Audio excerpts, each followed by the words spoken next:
Hi, I would like to welcome you to Vittles Voices. Today, our show is How Did You Know She Was the One? We're here in the nation's capital, Washington, D.C., and I have the privilege to be interviewing a near and dear friend, Mr. Jordan Robinson. Could you really say that Teresa is your best friend?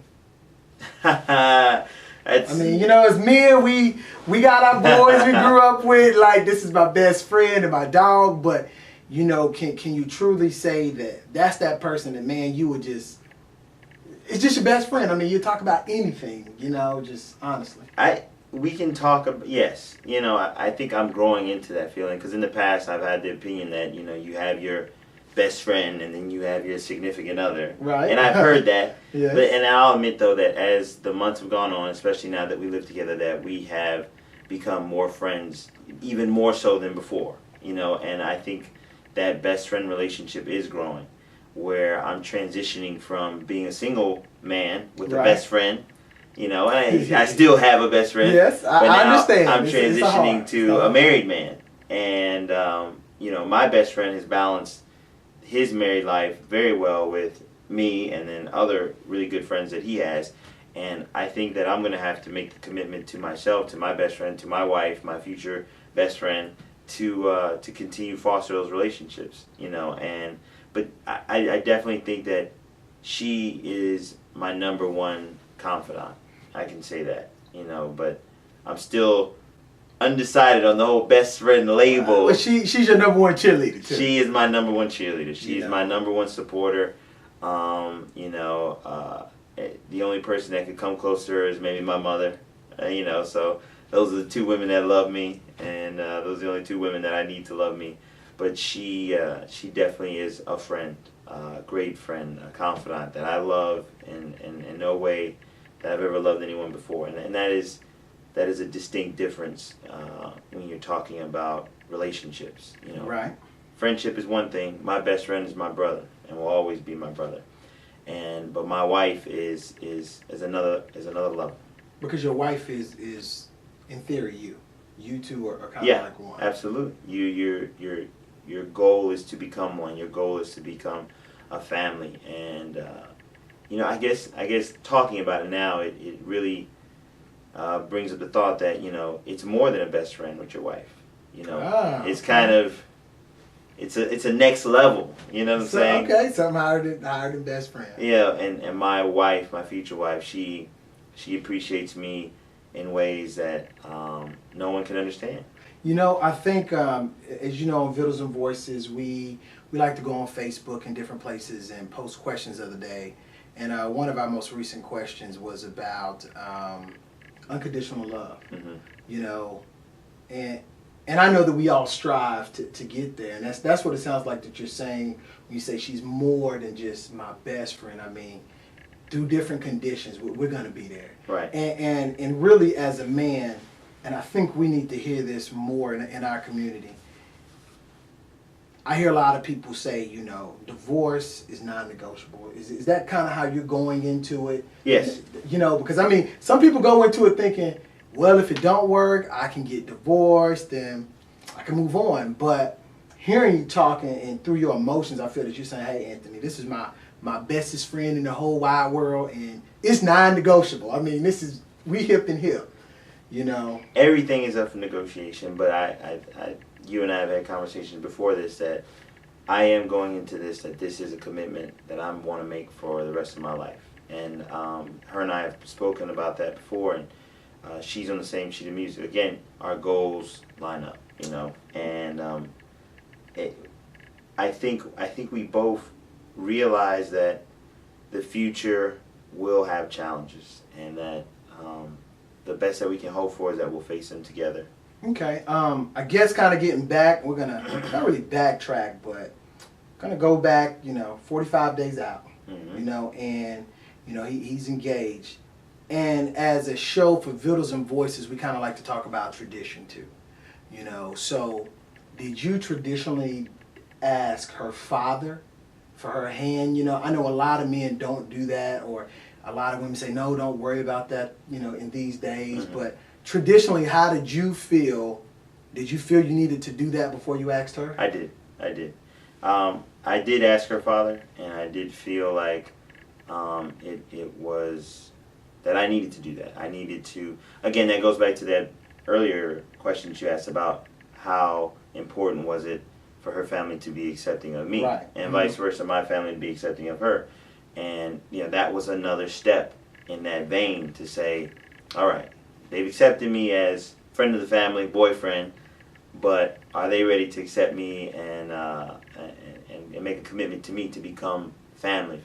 So, and the first step in that is in my mind, the way I was raised, is to ask her father for his blessing, to ask for her hand in marriage. And she also reminded me that that's what I needed to do. But I already knew that. That's good. I told her. She said, hey. She's setting the standard, and I think women should set standards, you know, through their expectations in the relationship and how that family's going to act. So going to her father, you know, still with me and the views of Vittles and Voices is the right thing to do from our view. But I mean, everybody has different circumstances where some women's fathers are not available, or they may have passed away, or, you know, other things like that. So we know that it might not always happen, but I think the main thing I wanted to touch on was that bond that you built with her mother and that you built with her father. So you already kind of feel like a son before you even had that wedding day. Oh, yeah. They have welcomed me into their home, into their family, and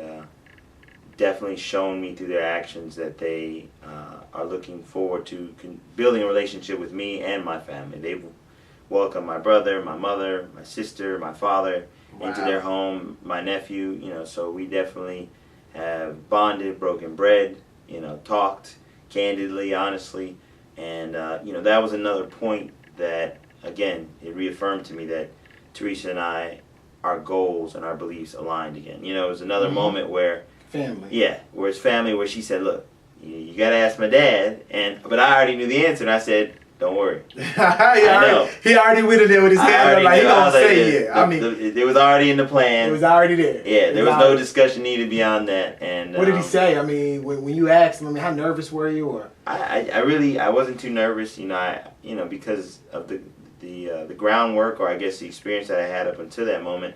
You know, in my mind, I'm of the opinion that you shouldn't ask unless you know the answer. As far as getting married, that's just me. Okay. You know, whether you had a basketball game or a baseball game and you want to put it up on the big screen, it really shouldn't be a surprise. It should be a formal step that you have to go through, but you should know the answer. And I believe I had the answer before I asked, but then I also believe that I had his blessing before I asked him as well, because, you know, we had discussions before, and he was supportive of us. And I hadn't seen any evidence to the contrary, you know. That's a great thing. You know, and I would have may have been concerned if I was nervous. You know, I was more nervous asking her and getting the situation right than asking her father. You know, because you know it's again, it goes back to, you know, I'm trying to make her happy. You know, but I seen the pictures. I mean, it was a beautiful place in Piedmont Park where you did, and then the parents were around the corner. So I mean, that was very, very great, because you did include the parents. And I will say, you know, as being one of the groomsmen in Jordan's wedding here, and actually seeing this from day number one, I'm very proud. You know, just happy that I could be there to support you for it. And man, I mean, I have seen you grow so much and see a happiness come out of a relationship. And that's one thing I think, you know, relationships aren't necessarily easy, but loving someone should be. You know, being able to love them, even if they're not perfect. And I think I've seen that through, you know, your growth and your transformation. And I mean, you were going through a lot of stuff with work, and y'all lived in different countries for a while. You were in Italy, she was here, you know, but you made it work. And that's something that I think is just key for all of us as we, you know, have relationships. We're going to face adversity. Challenges. But I think, you know, you are an example of, hey, it has been a hard challenge. I've lived in different places, you know, but you're making it work, and you're willing to make that next step. So.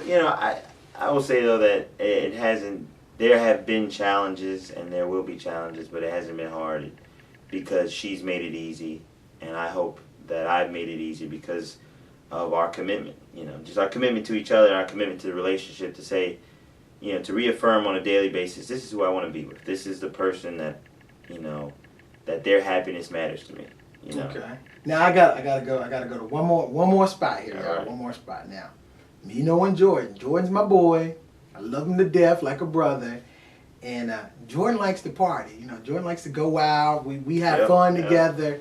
You know, what do you think is going to change the day after you get married? You know, so many people say women just change, everything changed right after marriage. I mean, we were good our way up to the marriage, and as soon as we got married, everything else changed. So have you anticipated where you may not necessarily change, but respect some things more because you are a husband versus I'm a boyfriend or a fiance? I mean, what do you think? I guess I've been given advice by other married men that it is different, you know, and I should make that. And I think the difference is really, for me, number one, have to happen internally. You know, yes, aside from her expectations, I have to make the commitment to myself and realize that it's no longer boyfriend and girlfriend. It's husband and wife. And this woman worries about you when you go to the store and pick up milk. She worries about you when you're out in the streets. You know, she worries about me regularly, and vice versa. So I think that I need to commit to that, to realizing that there is a difference. And I'm hoping that through doing that transition will be smooth. Okay. Just a few more questions here. Women usually like to plan a wedding. You know, they're all into the wedding, and they're really building up for that day. And you see a lot of wedding shows. It always shows what the women are, their thought process is, what they're going through, how they're shopping for stuff for the wedding. As a man, what are you focusing on, you know, as you get to that point? Not necessarily the wedding, and I don't want to lead you too much into it, but I kind of just want to know, what are you focusing on as you say, I'm getting ready to be married? What are the things that you feel have to shift that sometimes people don't think about, some of the little things? I always think about just roles and responsibilities. Okay, I guess. What about, have you took the time to think about, man, she has to get on my car insurance, or I need to not a little bit, insurance, maybe not as much as I should be, but I've thought about that transition of, you know, she's my number one beneficiary now. You know, no longer it's 100%. My mom and my dad. You know, it's no longer my sister or my brother. You know, it's Teresa. She's at the top of the list now. The benefits question, things like that. Wills, you know, benefit 401ks.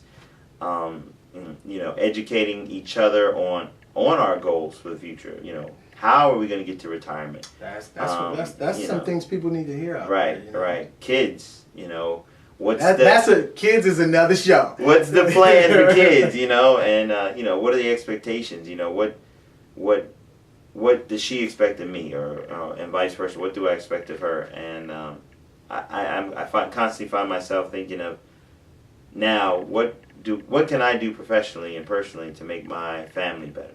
You know, now it's no longer me. So yeah, the selfishness is gone. It's on its way out. Oh, it's not gone yet. It's on its way out. That's that transition. True talkers. That's that transition where, you know, I have to switch my mindset from, I'm no longer a single man, I'm no longer a boyfriend, I'm a husband. And I've made the decision to make that lifelong commitment, and with that decision has to come change.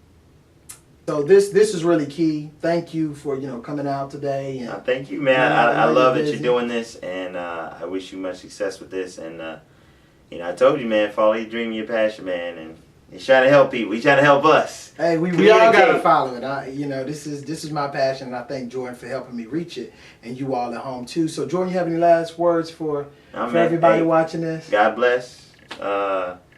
And What you say to all the single brothers out there, man? stay true to yourself. That's all I can say. That's the best advice I could give.